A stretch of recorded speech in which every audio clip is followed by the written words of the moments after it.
Sudah sampai di titik ini dan Allah memilihmu, berarti kamu adalah orang yang kuat, yang Allah pilih untuk ujianmu sekarang. Pasti kuat.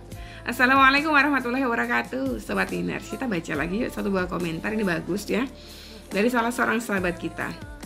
Harus kuat mbak, aku dulu juga ngerasa gak kuat, tapi ternyata aku kuat sampai saat ini. Pasrahkan saja, akhirnya ada jalan. Aku tanggal 16 terbang ke luar negeri kerja. Masya Allah, alhamdulillah ya, bersyukur. Ya, jangan lagi dibantah tuh komen beliau. Iya, kamu mah kerja gitu, jangan suka ngebantah begitu ya. Intinya, setiap hamba itu masing-masing dengan ujiannya. Ada yang diuji amanahnya kayak saya dulu ratusan juta aja. Kurang lebih sih 100 sampai 150 saya dulu. Itu udah yang hampir nyerah, udah yang ngerasa kayak gak kuat, tapi dikuat-kuatin akhirnya kuat juga, akhirnya selesai juga. Tapi ada juga yang dia diuji itu sampai 17 M. Di kelas saya sampai sejauh ini yang tergede adalah 17 M. Itu kalau di kepala saya gak kebayang tuh. 150 aja rasanya udah kayak apa tahu ya. Apalagi sampai 17 M. Ada yang 1,2 M.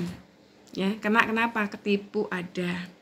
Kelas saya ada yang 3,3 M, dan itu beliau udah nenek-nenek, udah sepuh pula ada. Ditinggalin amanah utang suami beliau yang udah berpulang ke rahmatullah karena usahanya bangkrut. Ada juga yang ratusan juta, kisaran sampai 500-an juta. Macem-macem.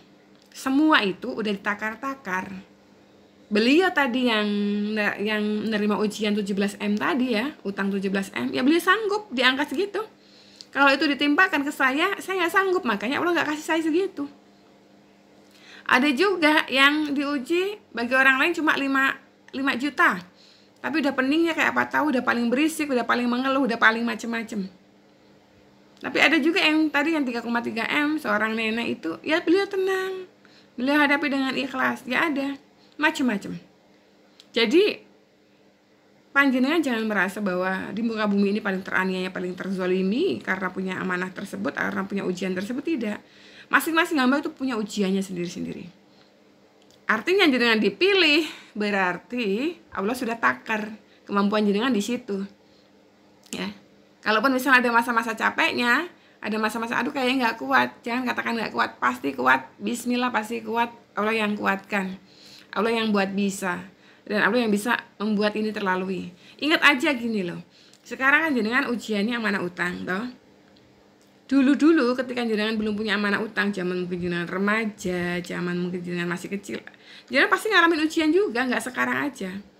Buktinya ujian yang dulu bisa terlampaui nggak? Padahal ketika dulu mengalami ujian itu, di kepala jenengan juga rasanya ini kok berat, kok kayaknya mustahil, kok kayaknya ini nggak akan kelar gitu. Tapi nyatanya kelar tuh. Nyatanya jenengan hidup sampai sekarang tuh, nyatanya bisa dilewati tuh. Nah sekarang pun nanti sama. Ujian yang sekarang ini yang amanah utang bersama. Pasti akan terlalui, pasti akan terselesaikan. Siapa yang menyelesaikan? Ya Allah lagi. Kemarin ujian kita yang bisa kita lalui, Allah yang selesaikan, Allah yang bantu. Sekarang pun sama, Allah yang bantu. Maka saya selalu berpesan buat teman-teman yang terlilit amanah utang, jangan berfokus kepada diri kita. Karena kalau kita berfokus pada diri kita, kemampuan kita nggak akan mampu, karena kita ini hamba, kita ini lemah, kita ini dhaif. Tapi berfokus kepada siapa? Kepada Allah. Allah yang izinkan ini terjadi. Allah yang akan berikan solusinya, gitu.